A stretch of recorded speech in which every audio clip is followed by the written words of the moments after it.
20 वचन को पढ़ेंगे।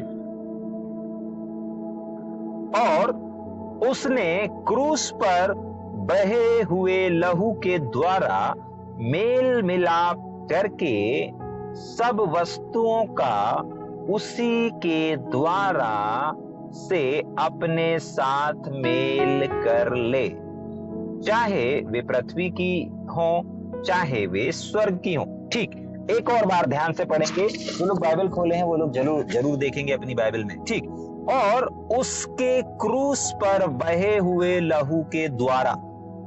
बहुत बार जब अपन प्रभु भोज करते हैं, ठीक है कि नहीं, और आपने देखा होगा कि जब अपन लोग प्रभु भोज करते हैं यानी कि प्रभु की देह और प्रभु की लहू में सहभागी होते हैं, तो सहभागी होते समय आपने एक चीज को सुना होगा कि बहुत बार अपन उस देह और उस लहू की सामर्थ को, उस देह और उस लहू को क्या करते हैं, अपने रिश्तों पर लगाते हैं। आप जिनके साथ को, जिस व्यक्ति को खोना नहीं चाहते, जिन व्यक्तियों को आप हमेशा अपने पास देखना चाहते हैं, उन लोगों के आप अपने और उन लोगों के रिश्तों पर आप उस लहू की देह और लहू के, उस देह और उस लहू की सामर्थ को लगाते हैं। सुना है ना? हाँ, सुने होंगे, क्योंकि हम और आप क्या करते हैं, इस प्रकार से प्रार्थना करते हैं, इस प्रकार से प्रभु की देह और प्रभु के लहू में क्या करते हैं, सहभागी होते हैं। और उस लहू की सामर्थ को, बहुत बार आपने सुना होगा, पिता इस देह इस लहू की सामर्थ को हम जेल सेवकाई के ऊपर लगाते हैं, पिता हम अपने चर्च पर लगाते हैं, प्यारे प्रभु हम अपने दरबार पर लगाते हैं, जो लोग हमारे को अपने दिए हम उन लोगों के ऊपर लगाते हैं, हमारे आपसी रिश्तों पर लगाते हैं। ठीक है कि नहीं? तो आज आप लोग इस वचन को लिख लीजिए या अंडरलाइन कर लीजिए कि आज ये क्लियर हो जाएगा कि कुछ लोग पूछते हैं अरे यीशु मसीह का लहू लगाने से क्या होता है। तो यहाँ पर पौलुस इस कलीसिया को इस बात को बता रहा है कि उसका लहू जो हुआ ना, उसके लहू में क्या हुआ और अब हम क्या कर सकते हैं। अब बहा दिया यीशु मसीह ने लहू, चला गया, ठीक है, लेकिन हम क्या कर सकते हैं वो यहाँ पर लिखा हुआ है। 20 वचन को वापस पढ़ रहे हैं, ध्यान से सुनिएगा।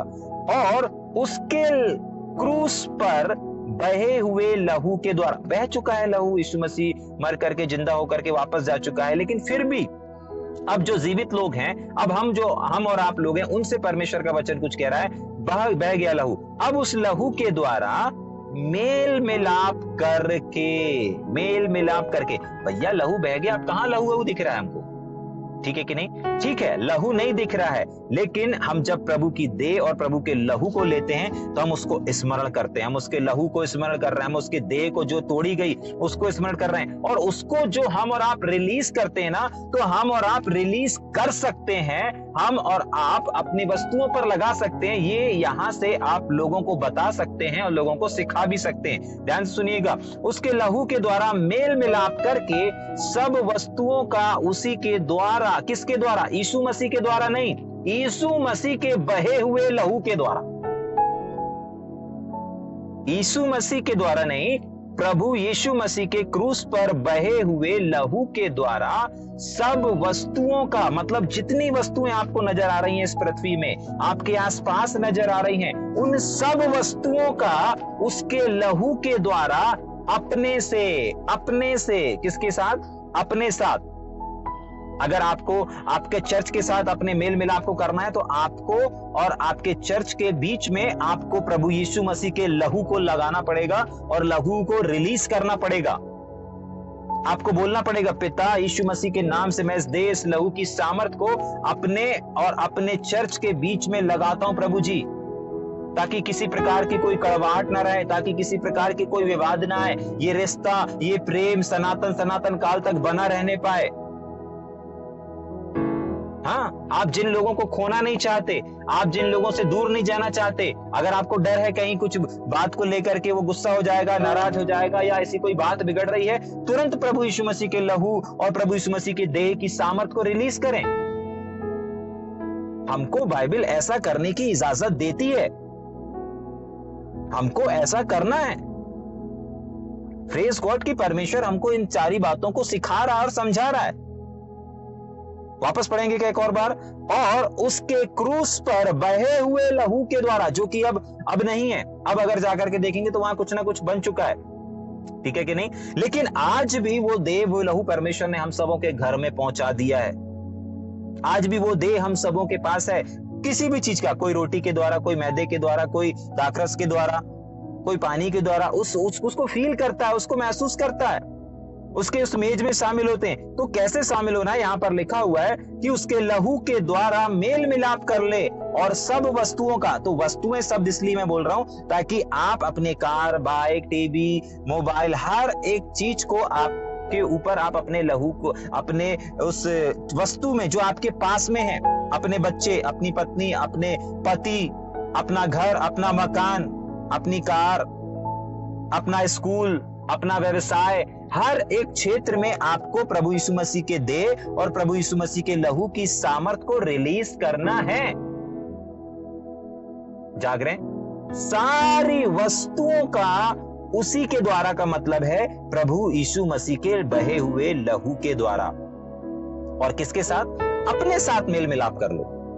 बहुत बार लोग बंगला बनाते हैं, गाड़ियां खरीदते हैं, लेकिन क्या होता है, कुछ दिन बाद चले जाते हैं। कुछ लोग तो अभी अभी खरीदते हैं और अचानक से खत्म हो जाते हैं। कुछ लोग जिंदगी भर अपने बच्चों के लिए धन पैसा इकट्ठा करते हैं, लेकिन जब बच्चा बड़ा होता है, अचानक से एक्सीडेंट में, अचानक से गर्मी में, अचानक से हार्ट अटैक में खत्म हो जाता है। जाग रहे? मतलब जो वस्तुएं उनके पिता ने, उनके माताओं ने उनके लिए बचा करके रखा, उस वस्तुओं का उनसे तो मेल मिलाप ही नहीं हो पाया। मतलब उस वस्तुओं को तो वो लोग प्राप्ति नहीं कर पाए, उन वस्तुओं का तो वो आनंद ही नहीं। अच्छा बंगला बना दिया, लेकिन उस बंगले का आनंद तो ले ही नहीं पाए। आपके माता पिता ने आपके विरासत में आपको जो चीजें मिली, अगर मिल गई हैं, लेकिन आप उसका आनंद ना ले पाए, तो कैसा लगेगा आपको? जाग रहे? समझ में आ रहा है या ऊपर से जा रहा है? तभी के लिए लिखा हुआ है सारी वस्तुओं का उसके द्वारा, उसके प्रभु यीशु मसीह के लहू के द्वारा मेल कर ले। ये हमको करने के लिए बोल रहा है। जो लोग नहीं करते हैं वो लोग करें। अगर आपके परिवार में आपकी आपस में नहीं बन रही है, तो आप प्रभु भोज करें और प्रभु भोज के, प्रभु की देह, प्रभु के लहू को ऊंचा उठा करके और अपने परिवार के और अपने रिश्ते के ऊपर लगाएं। हाँ, अपने लोगों पर लगाएं, अपनी वस्तुओं पर लगाएं, जो भी वस्तुएं आपके पास हैं। कुछ चीजें बार बार मुझे दिख रही हैं, इसलिए मैं उनका नाम ले रहा हूं। बाकी आप लोग अपने हिसाब से इसको समझ सकते हैं कि क्या वस्तु है आपके पास।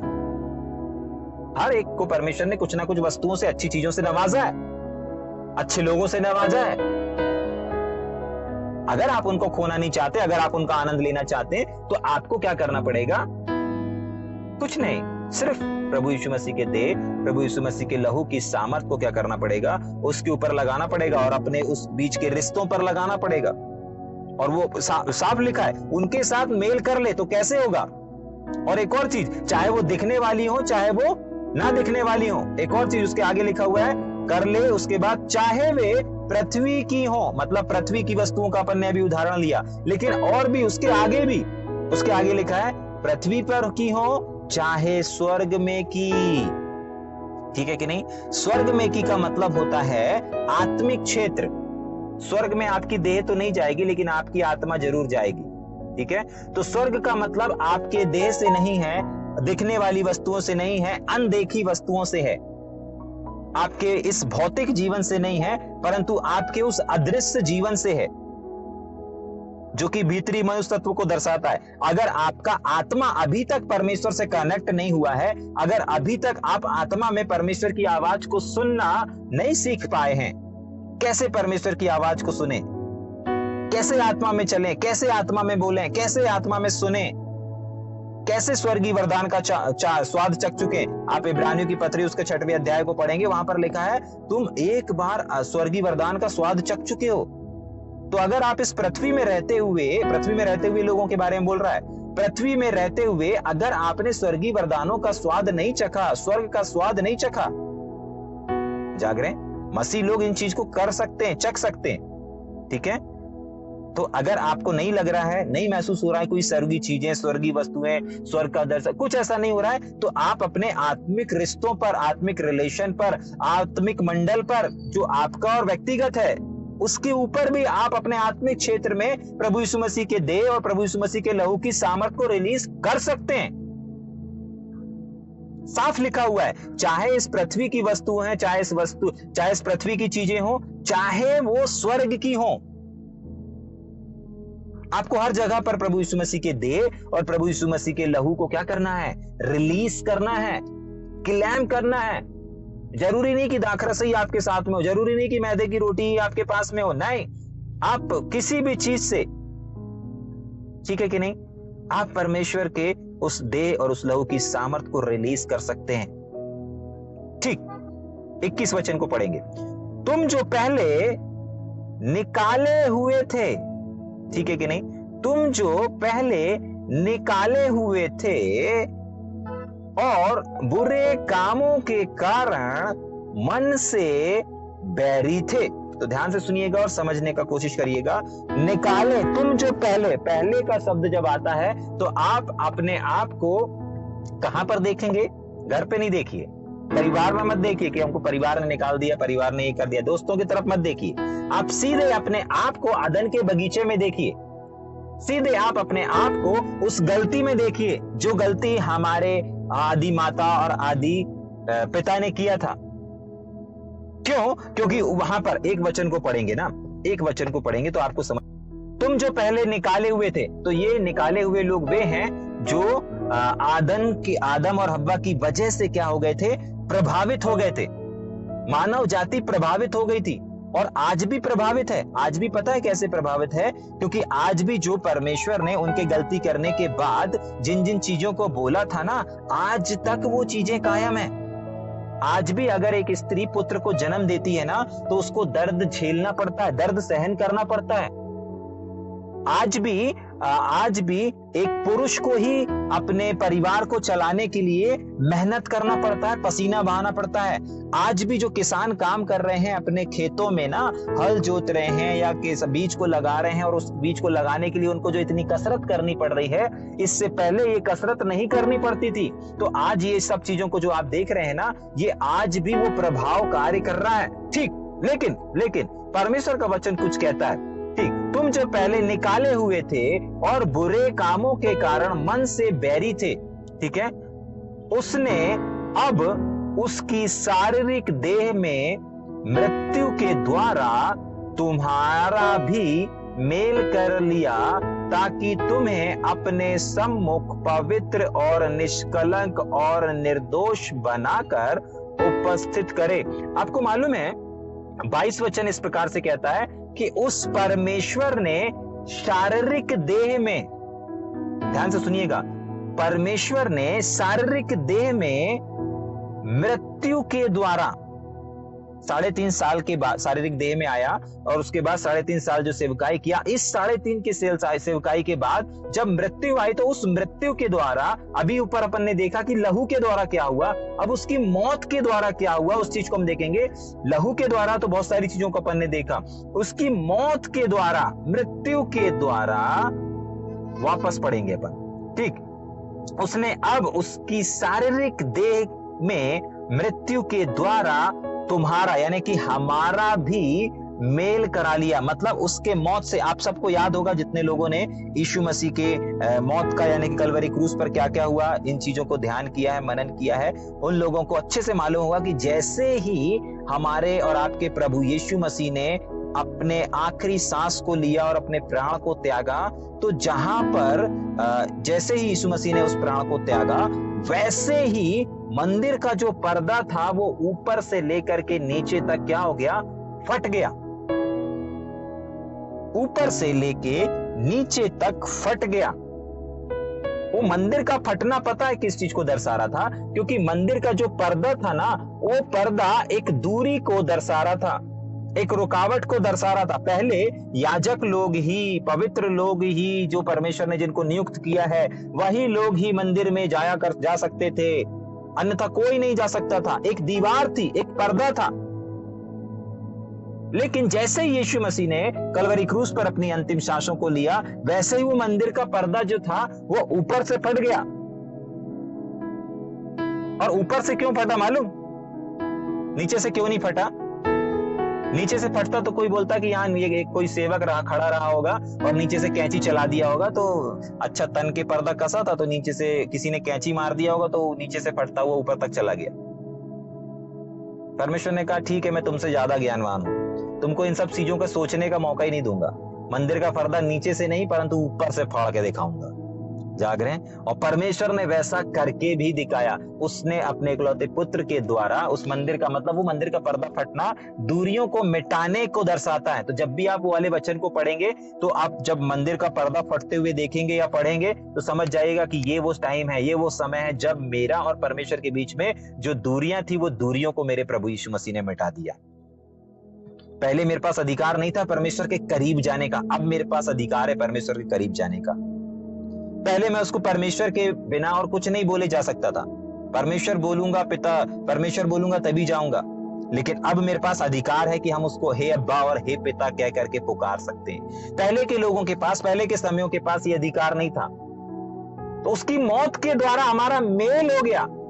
आप बोल सकते हैं कि भैया पहले भी तो मेल था। हाँ, पहले मेल था, लेकिन परमेश्वर और प्रजा का मेल था। अब परमेश्वर के साथ साथ अब पिता और पुत्र का रिश्ता हो गया है। अब आप उसके करीब आ गए हैं। पहले आप करीब नहीं आ पाते थे। घर के बाहर रहने वाले को क्या बोलते हैं? मेहमान बोलेंगे, ठीक है कि नहीं? अनजान लोग बोलेंगे। लेकिन जो व्यक्ति घर के अंदर आ रहा है, घूम रहा है, किचन में जा रहा है, फ्रिज खोल रहा है, सब कुछ है, उसको क्या बोलेंगे? घर का व्यक्ति बोलेंगे। नहीं, घर का बंदा है। आपके घर में कोई मेहमान आता है, ठीक है, आपके किचन में चला जाएगा, खुद ही चाय बना लेगा क्या?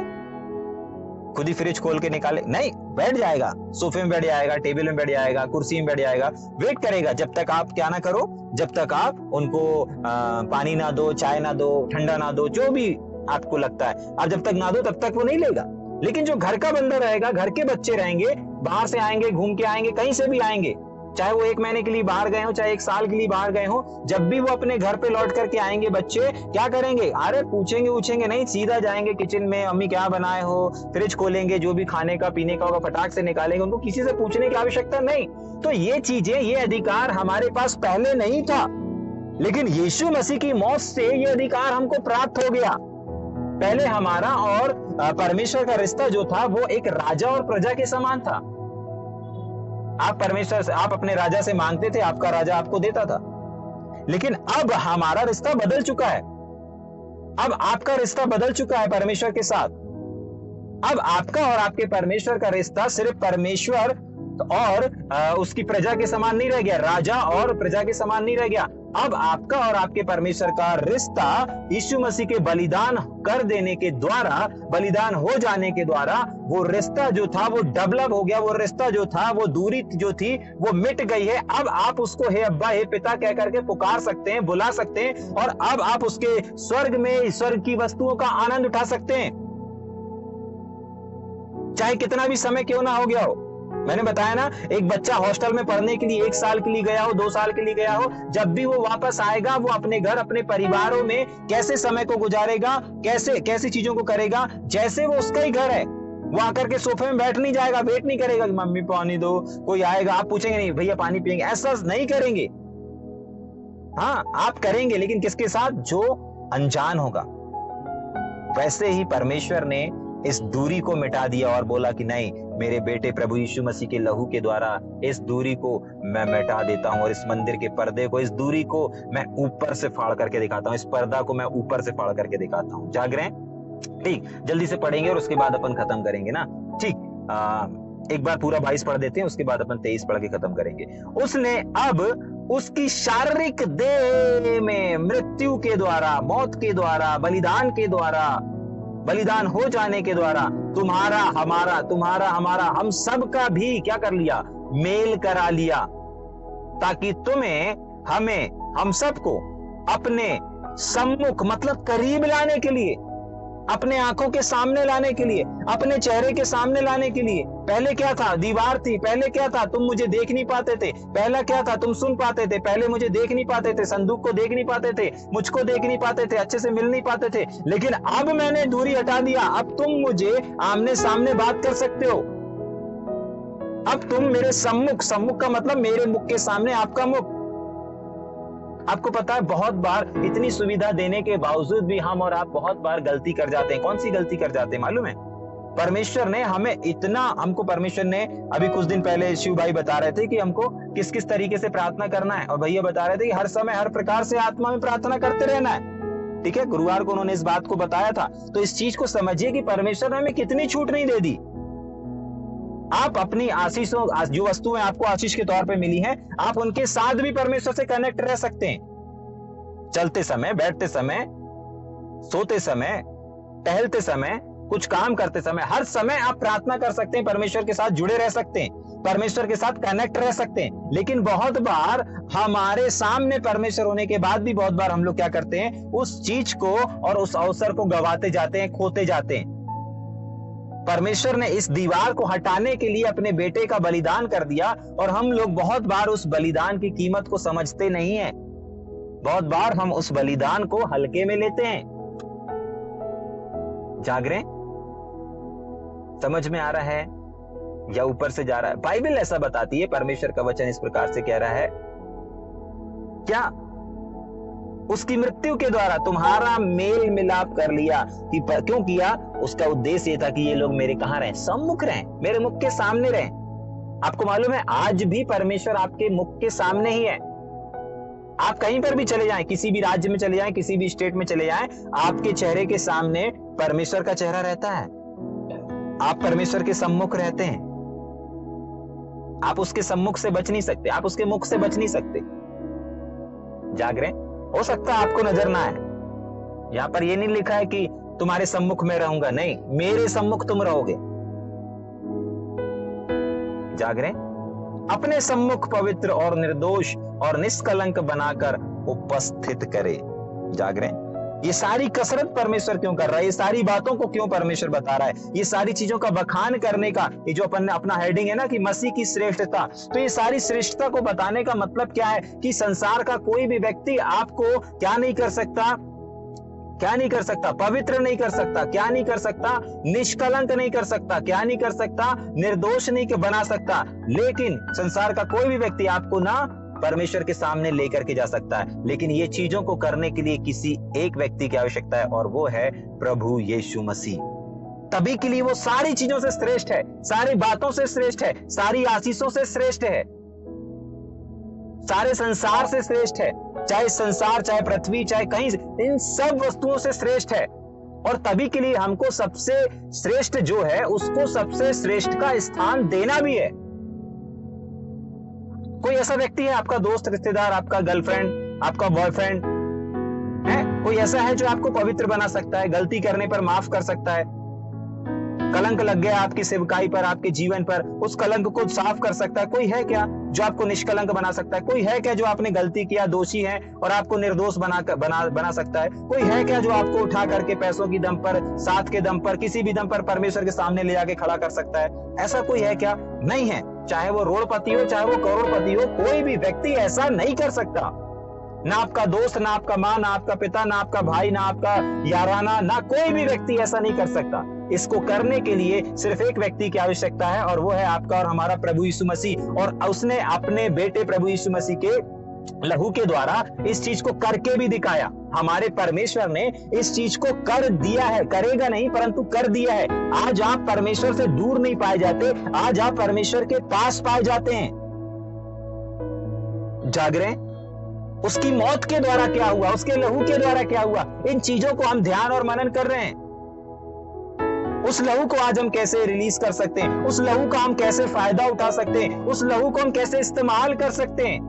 बहुत बार लोग, फायदा मैंने इसलिए बोला क्योंकि बहुत बार लोगों के पास चीजें रहती हैं, वस्तुएं रहती हैं, अवसर रहता है, लेकिन वो लोग लाभ नहीं उठा पाते। जाग रहे हैं? कुछ ऐसे लोग रहते हैं जिनके पास कार है लेकिन चलाना नहीं जानते, मतलब उन्होंने कार खरीद तो ली लेकिन ड्राइवर पर डिपेंड है, मतलब वो उस कार का आनंद ही नहीं ले पा रहे हैं। अगर ड्राइवर आएगा तो कहीं जाएंगे, नहीं जाएगा, नहीं आएगा तो नहीं जा पाएंगे, वो उसका लाभ, उसका फायदा नहीं उठा पाएंगे। बहुत लोगों के पास परमेश्वर है, प्रभु यीशु मसीह है, उनका प्रभु यीशु मसीह का बहाया हुआ लहू है, प्रभु यीशु मसीह की तोड़ी गई देह है, उस देह की सामर्थ भी है, लेकिन बहुत सारे लोग उसको रिलीज ना करके उसके आनंद को नहीं ले पा रहे हैं, उसके जॉय को नहीं ले पा रहे हैं, उसमें शामिल उन आशीषों में भागी नहीं हो पा रहे हैं। जाग रहे हैं? समझ में आ रहा है या ऊपर से जा रहा है? ठीक है कि नहीं? एक वचन और पढ़ेंगे क्या? कुलुसियों की पत्री, इफिसियों की पत्री, उसका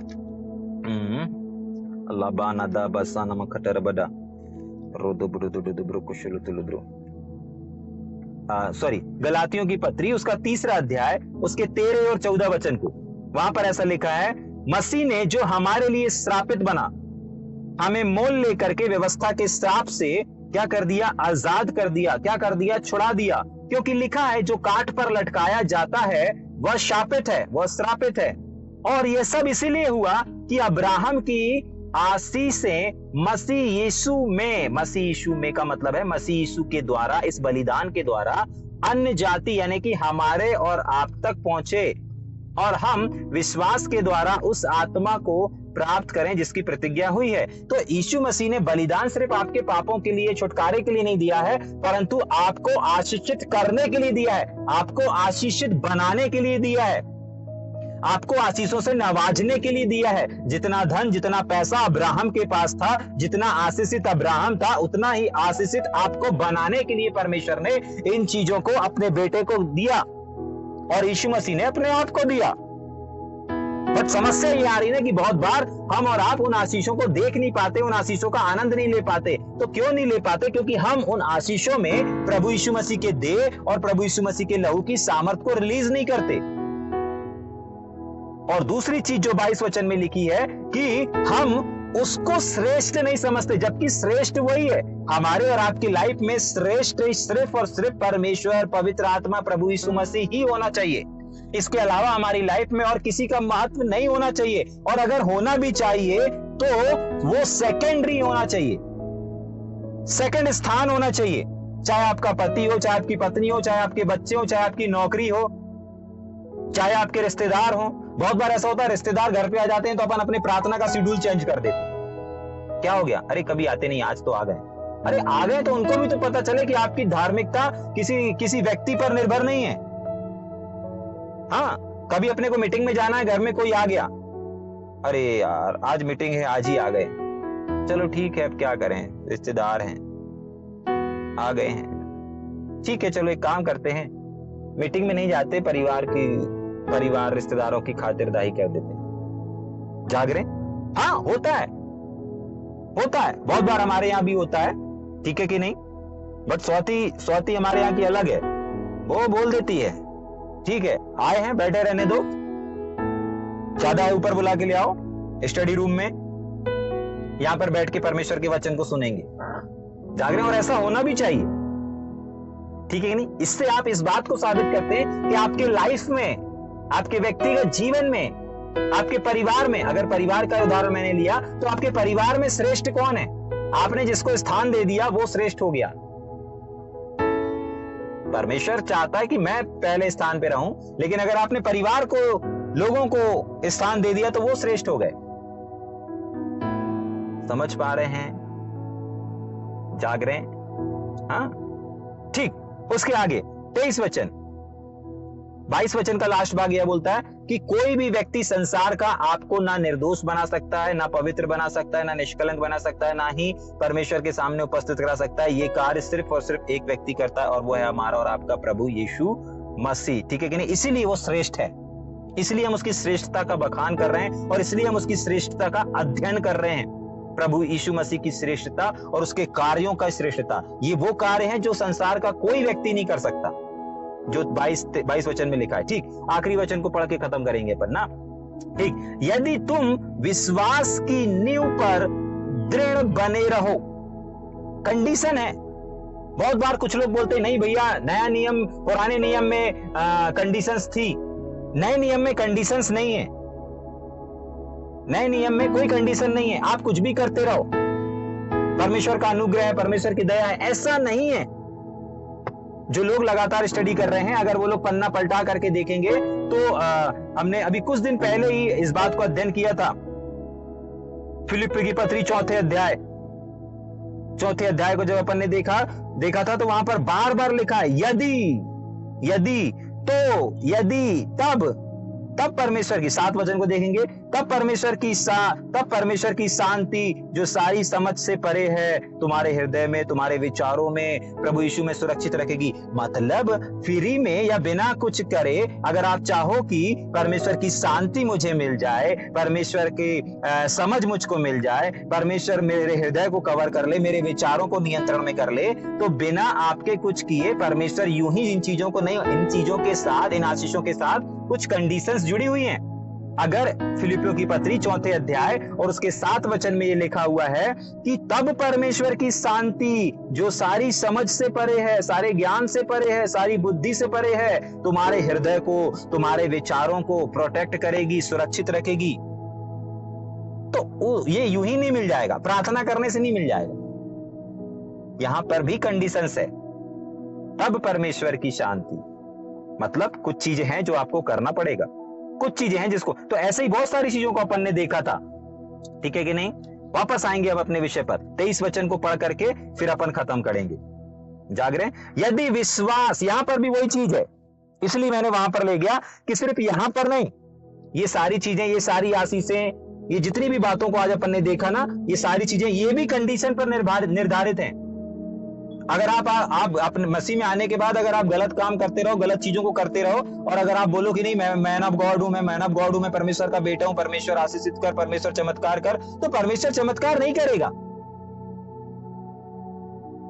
परमेश्वर आपकी प्रार्थना से आपको बदल देगा, लेकिन वो अपने सिद्धांतों को और वो अपने वचन को नहीं बदलेगा। ठीक, यहां पर भी इन चीजों को प्राप्त करने के लिए, मसीह की श्रेष्ठता और मसीह की सारी आशीषों को, वस्तुओं को प्राप्त करने के लिए कुछ चीजें हैं जो करना पड़ेगा। यहां पर लिखा है यदि तुम विश्वास की नींव पर दृढ़ बने रहो। क्या मतलब है विश्वास की नींव पर दृढ़ बने रहना? जब आप प्रभु को ग्रहण करते हैं, जब आप प्रभु यीशु मसीह में आते हैं, तब आप एक विश्वास करते हैं, उसके बाद आते हैं। चाहे आप बीमार रहे हो, आपको प्रभु ने चंगा कर दिया, आपके अंदर एक विश्वास आ गया, आपके अंदर एक विश्वास आ गया। अब क्या होगा? अब उस विश्वास को, जिस विश्वास के द्वारा आप प्रभु यीशु मसीह में आए थे, आपने बढ़ना सीखा था, आपने चलना सीखा था, परमेश्वर का वचन कह रहा है उस विश्वास की जो नींव थी ना, उस नींव में दृढ़ बने रहो। क्या किए रहो? दृढ़ बने रहना है। जिस भी चीज, जिस भी माध्यम से आप आए हैं, जिस भी विश्वास के द्वारा, आप गरीब थे, आपको परमेश्वर ने अमीर बना दिया, आपके पास कमी रहती थी, अब आपके पास बहुत आयत से रहता है। जिस भी विश्वास के द्वारा प्रभु में आए हैं, चाहे चंगाई के द्वारा, छुटकारे के द्वारा, उस विश्वास की जो नींव है, उस नींव में आप दृढ़ बने रहो। बहुत बार लोग ना विश्वास में आते हैं, विश्वास करना शुरू करते हैं, लेकिन कुछ दिनों के बाद इस चीजों को देखा जाता है कि क्या होता है, उनका विश्वास डगमगा जाता है, उनका विश्वास डगमगा जाता है, उनका विश्वास रूपी जहाज डूब जाता है। तभी के लिए पौलुस कहता है कि तुम्हारा विश्वास रूपी जहाज डगमग तो डूबने ना पाए। हो सकता है आज आप कहीं ना कहीं डगमगा रहे हो, आपका विश्वास डगमगा रहा हो, लेकिन आज की सुबह परमेश्वर आपसे कह रहा है कि वापस स्थिर हो जाओ, स्थिर हो जाओ। जिस चीज का आप विश्वास करते हो उस चीज में स्थिर हो जाओ। अगर आप विश्वास करते हो कि यीशु मसीह चंगा करने वाला है, तो इस विश्वास में स्थिर हो जाओ। अगर आप विश्वास करते हैं कि मेरा परमेश्वर मेरी हर एक कमी घटी को पूरी करेगा, अगर आप विश्वास करते हो कि मेरा परमेश्वर मेरे लिए सब कुछ पूरा करेगा, तो इस विश्वास में स्थिर हो जाओ। क्योंकि कुछ चीजें हैं जो आपको अस्थिर कर रही हैं। हाँ, जैसे रास्ते में अगर आप ड्राइव कर रहे हैं, कहीं जा रहे हैं, कुछ कर रहे हैं, और जब आप ड्राइव करते हैं या किसी चीज को भी करते हैं, तो आप जब गिर जाते हैं तो गिरने से पहले कुछ होता है, एक्सीडेंट होने से पहले कुछ होता है, गाड़ी पलटने से पहले कुछ होता है। और क्या होता है? यह होता है डगमगाना। इसको कुरिन्थियों की किताब में लिखा हुआ है, बहुत अच्छे से लिखा हुआ है। क्या होता है? लड़खड़ाना, डगमगाना। जब भी आपने कभी देखा होगा, जब भी आपकी गाड़ी गिरी है, स्लिप हुई है, तो उससे पहले आपका हैंडल डगमगाया है। चाहे साइकिल का हैंडल आप इमेजिन करें, चाहे बाइक का हैंडल इमेजिन करें, चाहे कार का स्टीयरिंग इमेजिन करें, गिरने से पहले लड़खड़ाया गया है, उसके बाद गिरे। तो हो सकता है आज आपका विश्वास लड़खड़ा रहा हो, हो सकता है आज आपका विश्वास लड़खड़ा रहा हो। परमेश्वर का वचन आज की सुबह आपको इस वचन के द्वारा बोल रहा है, अपने विश्वास की नींव पर दृढ़ हो जाओ, अपने विश्वास की नींव में दृढ़ बन जाओ। ठीक, आगे दृढ़ रहो और उस सुसमाचार की आशा को जिसे तुमने सुना है। याद करें आपने कौन से वचन पर विश्वास किया था। याद करें आज आप अगर मसीह को पकड़े हैं तो कौन से वचन से पकड़े हैं। क्या सोचते हैं आप सुसमाचार के बारे में। क्या ये सुसमाचार हमें इस जीवन तक ही सीमित रखता है। क्या ये समाचार हमें आगे अनंत जीवन में ले जाने की ताकत रखता है। क्या इस सुसमाचार में जीवन है। क्या इस सुसमाचार में आज ये सुसमाचार आज भी काम कर रहा है। आप क्या जानते हैं सुसमाचार के बारे में। और जो भी आपने जाना है या जो भी आपने सुना है, सुसमाचार में ताकत है, सुसमाचार में जीवन है, सुसमाचार में, तो आपको उसको क्या करना है, उसको क्या करना है, वापस पढ़ेंगे। और उस सुसमाचार की आशा को जिसे तुमने सुना है ना छोड़ो। बहुत बार लोग छोड़ देते हैं। हाँ, उनको जिंदगी में कुछ बनना है, किसी चीज के लिए वो प्रार्थना भी कर रहे हैं, जो बनना है उसके लिए प्रार्थना भी कर रहे हैं, जो मांग रहे हैं उसके लिए प्रार्थना भी कर रहे हैं, गिड़गिड़ा भी रहे हैं, लेकिन पूरा नहीं होने के वजह से वो कुछ समय बाद, कुछ महीने बाद, कुछ सप्ताह के बाद उस चीज को, उस बात को, उस निवेदन को, उस प्रार्थना को छोड़ देते हैं। जो उन्होंने आशा धरी थी उस आशा को छोड़ देते हैं। और तभी के लिए परमेश्वर का वचन कह रहा है कि आशा को ना छोड़ो। सुसमाचार को लेकर के, सुसमाचार को लेकर के आपके अंदर जो आशा है, आशा आती ना, विश्वास आता ना आपके पास। जब भी कोई फेथ के वचन को सुनेंगे आपके अंदर विश्वास आ जाएगा। हाँ यार, जब भी कोई ऐसे संदेश को सुनेंगे कि परमेश्वर ने आपके लिए सब कुछ पूरा कर दिया है, आपको रोने की, गिड़गिड़ाने की आवश्यकता नहीं है, आपको आंसू बहाने की, तो आपके अंदर आता ना, हाँ विश्वास आता है, एक एनर्जी आती है, एक उत्साह आता है। हाँ आता है, सबके अंदर आता है। सुसमाचार सुनने के बाद आता है, आशा आती है। हाँ यार बिल्कुल यार, परमेश्वर मुझे निकालेगा, परमेश्वर मुझे बचाएगा, आता है। बट समस्या आने में नहीं है, समस्या छोड़ देने में है। बहुत सारे लोग छोड़ देते हैं। परमेश्वर का वचन ना छोड़ने के लिए बोल रहा है। जिस आशा को तुमने सुसमाचार के द्वारा प्राप्त किया था, प्रभु आपको बचाएगा, प्रभु आपको संभालेगा, प्रभु आपको निकालेगा, कर्ज से निकालेगा, बीमारी से निकालेगा, गरीबी से निकालेगा। आपने आशा भी रखा था लेकिन कुछ दिन बाद नहीं निकला, तो आपने क्या कर दिया, छोड़ दिया। लेकिन परमेश्वर कह रहा है आशा को छोड़ो मत, उस आशा को छोड़ो नहीं। आज की सुबह याद करें, सोचें आपने किन चीजों को, किन आशा को, किन उम्मीदों को छोड़ दिया है। परमेश्वर कह रहा है छोड़ो मत। ठीक, आगे, जिसका प्रचार आकाश के नीचे की सारी सृष्टि में किया गया है और जिसका मैं पौलुस सेवक बना। तो पौलुस ने जिन प्रचार, जिस संदेशों को किया, आपने जिस संदेशों को सुना, किसी के भी द्वारा सुना, वो संदेश, वो प्रकाशन आपके पास किसी के भी द्वारा आया, लेकिन आया तो सही। और उसको सुनने के बाद आपके अंदर एक आशा आई तो सही, विश्वास आया तो सही, लेकिन आपको उस विश्वास को, आपको उस आशा को डगमगाने नहीं देना है, छोड़ नहीं देना है। सबसे अच्छे शब्दों में, छोड़ मत दो।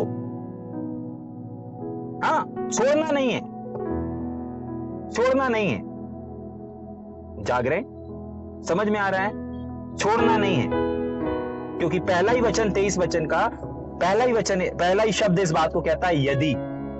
तो जितनी भी मसीह की श्रेष्ठता और जितनी भी मसीह के कार्य जो उसने हमारे लिए रखे हैं, हमारे लिए किए हैं, वो सारी चीजों को अगर आपको प्राप्त करना है, हासिल करना है, तो इस यदि पर ध्यान देना पड़ेगा। इस यदि को पकड़ लेना पड़ेगा, इस यदि को थाम लो, इस यदि को घोट घाट के पी जाओ कि आपको अपने विश्वास को डगमगाने नहीं देना है। हो सकता है डगमगा रहा होगा, लेकिन क्या नहीं होने देना है, छोड़ना नहीं है, दृढ़ हो जाना है, गिरने नहीं देना है, टूटने नहीं देना है। जो कि बाइबल बताती ना, तुम्हारा विश्वास रूपी जहाज डूब ना जाए, तो डूबने नहीं देना है अपने विश्वास को, टूटने नहीं देना अपने विश्वास को। अगर यीशु ने वादा किया है तो वो निभाएगा जरूर। जाग रहे हैं? अगर यीशु मसीह ने वादा किया है आपसे, आपके लिए कुछ भविष्यवाणी किया है, आपके लिए अगर कुछ प्रॉमिस को किया है, तो वो उस वादे को, उस प्रॉमिस को निभाएगा जरूर, क्योंकि वो मनुष्य नहीं परमेश्वर है। उसने कहा आकाश और पृथ्वी टल जाएंगी, लेकिन मेरी बातें, मेरे वचन जो मैंने किया है, जो वादे मैंने किया तुम्हारे लिए, तुम्हारे साथ, वो कभी ना टलेगा, ना कभी बदलेगा। वो मनुष्य नहीं है कि वादा करके भूल जाए, वादों को तोड़ दे। वो ऐसा परमेश्वर नहीं है। जाग रहे? समझ में आ रहा है या ऊपर से जा रहा है? आइए हर एक आंख बंद हो जाए, थोड़ी देर अपन प्रार्थना करेंगे। हर एक आंख बंद हो जाए। चंदल और